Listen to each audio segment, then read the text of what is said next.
All right, good morning. We are back with another video. It's been about 3 months. I'm aware of that.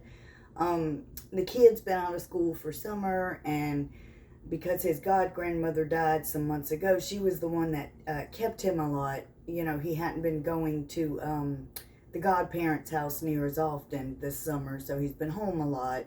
And I've kind of preferred to be by myself when I make these videos. Hang on, I'm going to adjust my phone just a little bit. I see it's kind of crooked. Okay, sorry about that. I try to be by myself when I make these videos, but seeing as it's been 3 months and it's really, the urge to make one has really been after me lately. So I'm like, you know what, fuck it, and I told the kid, look, I'm gonna make a video, I'm gonna pull your door, just try to kind of be quiet, whatever. I guess today will be, we'll start, it's going to be more narcissism based. We're going to start with that, and just kind of like all of them. Whatever comes out, whatever it flows into, so be it. But I wanted to kind of focus a little bit today on in the community, in the psychological community, and the narcissistic abuse recovery community, that kind of thing.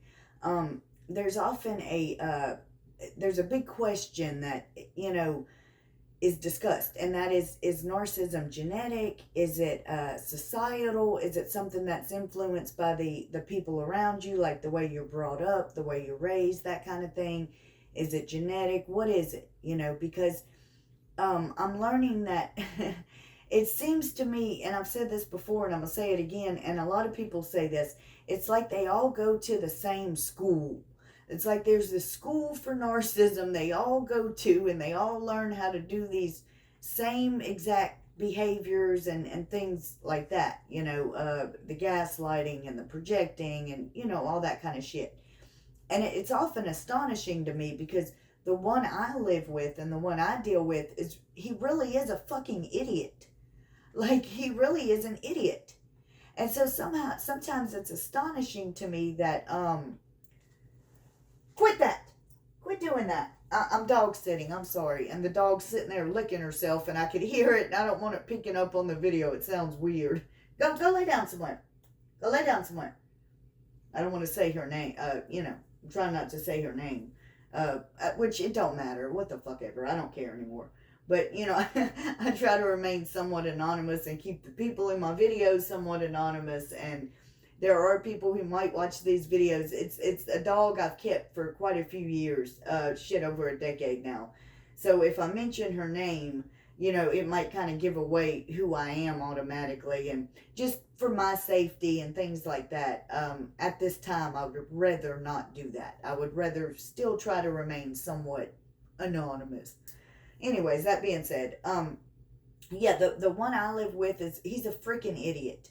And so it's astonishing to me sometimes how he can like I've often asked myself, and him too, I've asked him too, did somebody teach you these behaviors, or do you just automatically know what to do? But the answer to the question is it's both, okay? It's both. It is genetic, but it's also societal. Like, if you're bred, like in my situation, the matriarch of the family, which is the person I live with, it's his grandmother. She's the head narcissist, and then she had her kids and made them all the same kind of way, and then their kids, which would be her grandkids, they were influenced by the children she raised to be that way as well as her. So 90% of the grandkids turned out the same way. Okay, I am living with one of the grandchildren and have offspring with one of the grandchildren, which would mean my offspring, is the head narcissist great grandchild. Okay, so that being said, I do know for a fact it is genetic because I have seen it. I've seen literally a family line of it, like going back a generation or so. So I do know that it is genetic.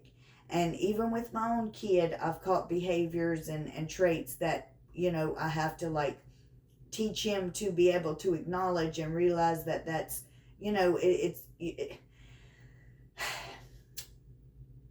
as well as being genetic, there is also something that happens in the brain. And I was going to get to that, but I feel like I need to insert it here. That's what the sigh was about. Like, I feel like I need to insert that here, and that's what I'm going to do. Okay, there is something that does not happen in the brain of a narcissist or a sociopath that happens in regular people. Okay, there's a part of the brain that is responsible for sympathy and empathy. Okay, we all have it. There's neurons that fire in that part of the brain. And I'm going to give you an example. The example I was giving was, the example that was given to me was yawning. Okay, if you're in a group, even if it's just 2 or 3 people together, if one person yawns, most of the time, the other people are also going to feel the urge to yawn, if not yawn. They say yawning is contagious, and it's really not. What it is neurons in people with normal levels of sympathy and empathy. When somebody yawns, neurons get fired in the brain that are responsible for making that person want to yawn or actually yawn themselves, okay? And so those same neurons that fire with the yawning, it's the same thing with, for a normal person with the normal amount of sympathy and empathy. It's the same thing if you see someone crying or actually going through grief and pain. Some people might not. I cry on every movie. I watch TV shows and cry. It's crazy.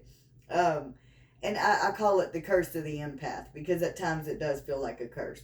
But even if you're not incredibly empathic like I am, there is still you still will be moved almost to tears, or you'll feel a little bit about what they're feeling. Okay, well, and the reason why is because of those neurons that fire. Well, in narcissists, those neurons do not fire. Okay, they just they can mimic certain empathetic or sympathetic traits or behaviors, but it's not really happening. So there really is something that does go on in the brain of a narcissist that causes, there really is something different happening in their brains versus the brain of a normal person, okay?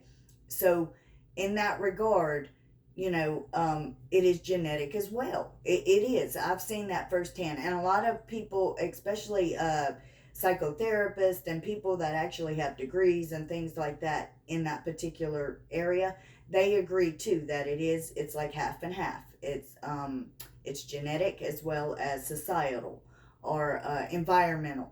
That's the word I've been looking. Environmental, meaning how you're raised, what you're taught up, what you're around, the lifestyle you see. That's what that means. That's what environmental means.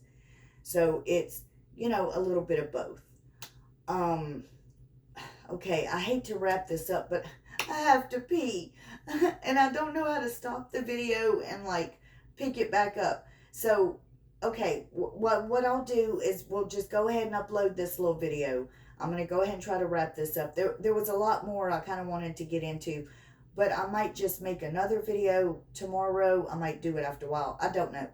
Let me see where we're at on time. But I have to pee, and I don't want y'all to hear me pee. I don't want to walk away and be like, I'm going pee, and then I'm sitting in there trying to pee, and you're hearing me pee, and so yeah. Because I don't know how to edit. I don't know how to stop and edit the video to pick it back up again. I don't think I could do that.